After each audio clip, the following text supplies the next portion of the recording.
साथियों, आपका बिजनेस है, काम करते हैं, कारोबार करते हैं, फैक्ट्री आपकी है, इंडस्ट्री है, दुकान आपकी है, शोरूम है और बहुत बार ये शिकायत होती है कि सर पता नहीं फुटफॉल ख़त्म हो गया, कस्टमर नहीं आते और आते हैं टाइम ख़राब किया, ये देखा वो देखा, उसके बाद कहते ठीक है बताएंगे, we will let you know, चले गए। ऐसा क्यों हो रहा है हमारे साथ?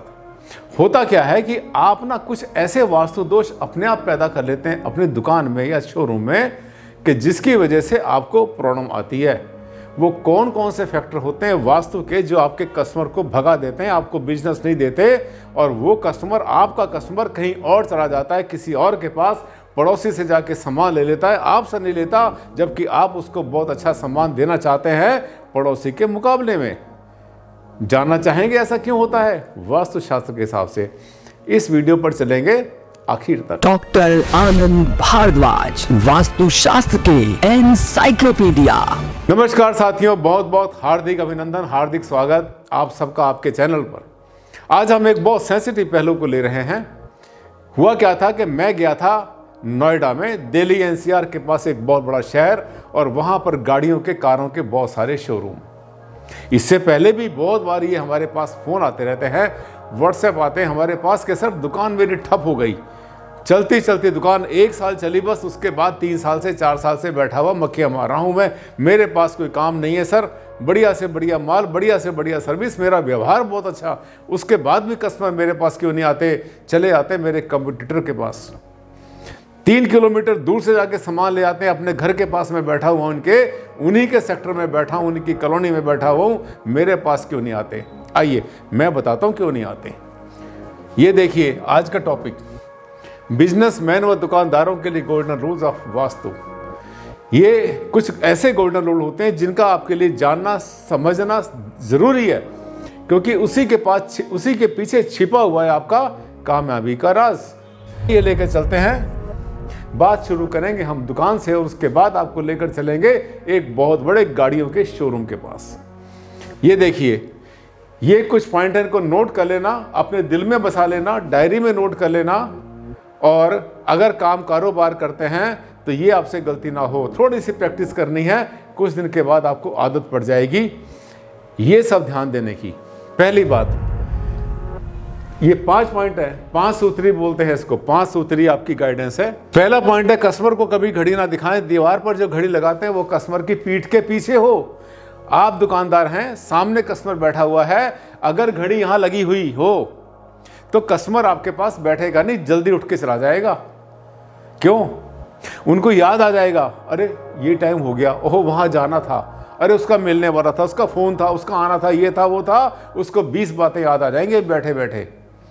ये कस्टमर साइकोलॉजी भी होती है और साथ साथ वास्तुशास्त्र की भी ये होती है, क्योंकि टाइम जब जाके टकराता है आंखों से उन लोगों के सामने जिनके लिए टाइम बना नहीं है, वहाँ प्रॉब्लम क्रिएट होती है। दुकानदार अपने सामने लगाएगा, कस्टमर के पीछे लगाएगा घड़ी, बहुत अच्छी। दूसरी बात, कस्टमर को पीठ ना दिखाएं। आदत होती है बहुत बार दुकानदारों की, अपनी चेयर पर, रिवॉल्विंग चेयर है या जैसी भी है, चेयर पर बैठे हुए कस्टमर ने कुछ मांगा और ऐसी सीट घुमा दी और अपनी बैग दिखा दी, यहाँ से सामान निकाल रहे हैं, वहाँ से निकाल रहे हैं, फिर उसको दे दे। नहीं, खड़े हो जाइए सीट से। खड़े होने के बाद तसल्ली से जो सामान देना है, दिखाना है वो दिखाओ, कभी बैग मत दिखाओ। उधर सामने कस्टमर बैठे हैं, इधर से आपने अपनी बैग दिखाई, बैग दिखाकर सामान निकाल रहे हैं पीछे से, ये सबसे मनहूस पोजीशन होती है। ऐसा कभी ना करें। खड़े हों आसानी से, आपके लिए भी आसानी है और कस्टमर के लिए भी, और आपकी बॉडी के लिए, शरीर के लिए, साथ में आपके ऑरा के लिए भी अच्छा रहता है। तीसरा पॉइंट, गल्ला या कैश बॉक्स ना दिखाएं, ना तो बंद ना खुला। आपका जो जहां पैसा रखते हैं आप, बहुत बार हमने देखा है वो अपने काउंटर के ऊपर ही लकड़ी का या लोहे का गल्ला रखा, वहीं से खोला, वहीं से निकाला, वहीं से दे दिया।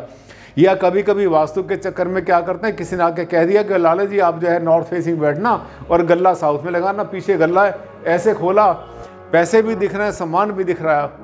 ये भी वास्तु के हिसाब से नेगेटिव पोजीशन होती है। लक्ष्मी का इस तरह से दर्शन कराना और इस तरह से गल्ला दिखाना एक नेगेटिव पोजीशन है।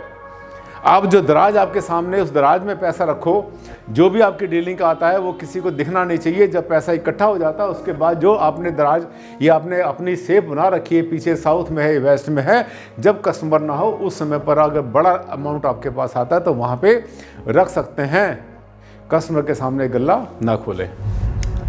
अगर व्यापार बढ़ाने के लिए कोई रेमेडी की हुई है, देखिए लाफिंग बुद्धा लगाते हैं, तंत्र मंत्र यंत्र वंत्र व्यापार बढ़ाने का है, कस्टमर को अट्रैक्ट करने का है, कस्टमर को खींचने का यंत्र, वहाँ का यंत्र, यहाँ का यंत्र, ये जो लगाते हैं ना, तो कस्टमर को वहाँ पता चल जाता है कि यहाँ पे कस्टमर आपके पास आ नहीं रहा है, और आप जो है आपने इसके बहुत सारे उपाय कर रखे हैं, यहाँ वहाँ लगा रखे हैं। कोई भी रेमेडी करो बुरी बात नहीं है, रेमेडी करो, तंत्र मंत्र यंत्र जिसमें विश्वास है सब करो, लेकिन कम से कम इतना विजिबल ना हो कि आपका जो कस्टमर है वो आपके उन उपायों को देख रहा है जो अपने बिजनेस को, व्यापार को बढ़ाने के लिए, कस्टमर को होल्ड करने के लिए, पैसा कमाने के लिए किए हुए हैं। इसके बाद एंट्री पर खुला, कभी कभी क्या होता है कि जैसे दुकान पे एंटर कर रहे हैं या शोरूम में कहीं पर जा रहे हैं तो सामने डस्ट पड़ा हुआ है, खुला हुआ, गंदा हो गया, धोया नहीं, साफ नहीं करा बहुत दिन से आपने, फटा पुराना डोरमेट, जो डोरमेट था बिछाया था 2-4 साल पहले, अब वो फट चुका है, घिस चुका है, इसके अंदर कुछ भी नहीं रहा, फिर भी पड़ा है, झाड़ू और जूते वहाँ पर ऐसे फैले पड़े, ये भी नेगेटिव पोजीशन होती है। इसमें से निकलने वाली नेगेटिव एनर्जी होती है, वो कस्टमर को या तो दुकान में आने नहीं देगी, और अगर आएगा भी कस्टमर तो बिल्कुल हल्के मन से आएगा, धीरे धीरे आएगा, मूड होगा नहीं होगा आपको पता ही नहीं, और बस देखा अच्छा ठीक है चलो यहाँ नहीं मिलेगा, आगे चलते हैं, किसी और दुकान पर चला गया। इसके बाद अगर आपका है कोई बहुत बड़ा शोरूम, ये जो फोटोग्राफ देखते हैं ना हमारी वीडियो में, ये सब के सब ऐसे ही होते हैं, बस दिखाने के लिए होते हैं, एक्चुअल नहीं होते। ये बता दूं मैं आपको, ये एक्चुअल नहीं है, उस शोरूम का फोटो नहीं है जहां की बात कर रहा हूं मैं। इसमें क्या था, जो मैंने शोरूम देखा, मैं नाम नहीं बताऊंगा शोरूम का, ना गाड़ी का ब्रांड बताऊंगा, ये ब्रांड नहीं था, कोई और ब्रांड था, और नोएडा में, दिल्ली एनसीआर में एक बहुत बड़ा सिटी, वहाँ पर गाड़ी के कम से कम बहुत सारे 50 उसके अंदर वहाँ शोरूम है। वहाँ पर एक में गया था मैं, उन्होंने बुलाया था वास्तु कंसल्टेंसी सर्विसेज के लिए। वहाँ पर भी बड़ी ज़बरदस्त प्रॉब्लम थी कि कस्टमर जो है गाड़ी की इंक्वायरी करने के लिए दिन भर में कम से कम 40 आए और लेने वाला एक भी नहीं। 1.5 हफ्ता 2 हफ्ते से खाली बैठे हुए हैं सर, भीड़ बहुत आती है, लोग बहुत आते हैं, लेकिन उसके बाद में गाड़ी कोई बुक नहीं करता। जबकि मेरे सामने जो है दूसरा इसी कंपनी का एक और शोरूम है, वहाँ पर जो है उसके पास ज़्यादा आते हैं कस्टमर। देखिए क्या गलती उसने कर रखी थी। नंबर 1, मैंने राउंड टेबल, गोल टेबल थी, कस्टमर को जहाँ बैठ के डिस्कस करते थे, अक्सर आपने देखी होगी, बहुत सारी थी, सबकी सब गोल थी। राउंड टेबल के ऊपर बैठकर मीटिंग करना अवॉइड करना चाहिए, कि एक बहुत अच्छी राउंड टेबल नहीं हुआ करती, पहली बात। दूसरा, उसकी जो चेयर्स थी वो भी राउंड थी, जिस पर कस्टमर बैठता था वो भी सीधी नहीं थी, वो राउंड थी। कम से कम उनमें से एक चीज़ तो नॉर्मल होनी चाहिए थी, राउंड टेबल, राउंड चेयर, उसके ऊपर बैठना वैसे भी कंफर्टेबल नहीं होता।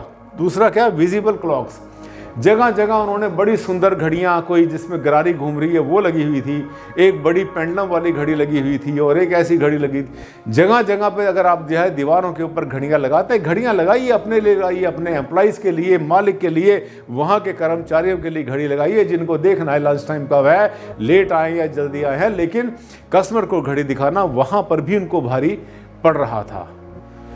इसके बाद विजिबल आई, ये इविल्स आई, बहुत से उन्होंने भी तंत्र मंत्र लटका रखे थे, ब्लू एंड वाइट, जैसे देखा आपने, गहरा ब्लू, इविल्स आई होते हैं, ऐसे लटकाने के लिए नज़र बट्टू भी बोला करते हैं हम लोग बहुत बार, और ये चाइनीज़ में और जैपनीज़ कल्चर के अंदर बहुत ज़्यादा यूज़ होते हैं, लटके होते हैं, राउंड आपने देखे होंगे।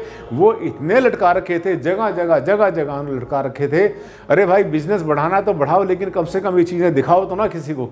ठीक है, एक आध लगा दो शोरूम के अपने शो पीस के लिए, ठीक है, चल जाता है, लेकिन excess of everything is bad. इसके बाद ब्लैक कारपेट, जहां पर कस्टमर को अटेंड करते थे, जहां मालिक बैठता था, देखे वहां पर जगह जगह, हर जगह पर काला कारपेट, ब्लैक कारपेट हमेशा नेगेटिविटी पैदा करता है, एनर्जीज को खा जाता है, ऑरा को कर देता है वीक, आउटपुट कर देता है वहां खत्म। एक्सेस में जो है ब्लैक कारपेट यूज़ ना करें तो ज़्यादा अच्छा है। छोटा मोटा एक आध चलेगा, मिक्स कर दो, ब्लैक के साथ में वाइट है, आपको ग्रे है, और कलर होते हैं बहुत सारे, मिक्स कर लो। इसके बाद एक लगा रखा था उन्होंने अपने शोरूम में, जो सबसे बड़ी गलती थी, टाइटैनिक का सीन। टाइटैनिक जो है एक जहाज़ का था जो कि डूब गया था, पानी का जहाज़ था, उसका सीन भी पता नहीं उसमें क्या उनको सुंदर दिखाई दिया, क्या ब्यूटीफुल था, मुझे तो उसमें कुछ अच्छा लगा नहीं, वो भी इन्होंने डिस्प्ले किया होता। ये सब का सब है, तुरंत जल्दी से जल्दी उससे बोला इसको ठीक करने के लिए, और जहाँ जहाँ नगाई पुताई नहीं थी उसको भी ठीक करने के लिए उनसे बोला, साफ कराए अपने शोरूम को। इसके बाद वर्कशॉप में गए, इन्हीं के वर्कशॉप में, पीछे वर्कशॉप थी, वहां पर जो है टूटे हुए शीशे देखा हमने, विंडो पैन जो है 2-3 जगह से टूटे चटके हुए थे। ये गलत होते हैं। डर्टी वर्कर्स, अपने जो उन्होंने कस्टमर का बना रखा था वॉशरूम वो तो बिल्कुल साफ सुथरा था, लेकिन जो वर्कर्स के टॉयलेट थे वो गंदे थे, वहां पर स्मेल आ रही थी। ये भी नेगेटिविटी जो है पैदा करता है, लोगों को बीमार करता है, वो भी वहां पर अच्छा नहीं रहता। टू मच स्क्रैप, कबाड़ इकट्ठा था पुरानी गाड़ियों का, टूटी गाड़ी, एक्सीडेंटल गाड़ी, ये पड़ी है वो पड़ी, सब ढेर लगा पड़ा था। अरे भाई स्क्रैप को जल्दी से जल्दी निकालना चाहिए, इसको बहुत ज़्यादा इकट्ठा नहीं करना चाहिए। कम से कम आपकी, मैं समझता हूँ अगर नहीं भी तो कम से कम 250-300 फीट स्क्वायर मीटर जगह तो इन स्क्रैप ने इकट्ठी घेर रखी थी। जो आपने स्क्रैप 2-4 महीने के, 6 महीने, 1 साल के बाद बेचना, उसको अभी बेच दो ना, इसका बना लो शेड्यूल। इसके बाद डैमेज फ्लोर था, जगह जगह से क्रैक हो रहे थे उनके फर्श के अंदर, और सफोकेशन थी बहुत ज़्यादा। ये इतनी सारी जो नेगेटिविटी ये सब मिलने के बाद सफोकेशन करती है, हमारे वर्कर्स की आउटपुट खत्म करती है, कस्टमर का मूड खराब करती है, और साथ साथ वहाँ पर आपको आउटपुट नहीं मिला करती। साथियों, बिजनेस के कुछ फार्मूले अगर आप नोट कर लेंगे, इसको आजमाएंगे तो बहुत अच्छा। मैं जाता रहता हूँ, मैंने कम से कम एक नहीं, मैंने कम से कम 100-200 शोरूम देखे हैं, पूरे इंडिया में भी देखे, इंडिया से बाहर भी गया हूँ मैं, और बहुत सारे शोरूम देखे। वहाँ बताते हैं कि इसमें वास्तु के हिसाब से क्या क्या चीज़ें, छोटी छोटी चीज़ें होती हैं, देखन में छोटे लगें, घाव करें गंभीर। अच्छा लगा वीडियो तो साथियों उसको, चैनल को कर लेना सब्सक्राइब, और सोशल मीडिया पर इसको फैला देना, वायरल कर देना। अच्छा लगा तो साथ में एक लाइक तो बनता ही है ना, लाइक कर देना। साथियों, आज के लिए बस इतना ही। कल फिर लेकर आऊँगा एक नया टॉपिक। तब तक के लिए दें आप मुझे इजाज़त। नमस्कार।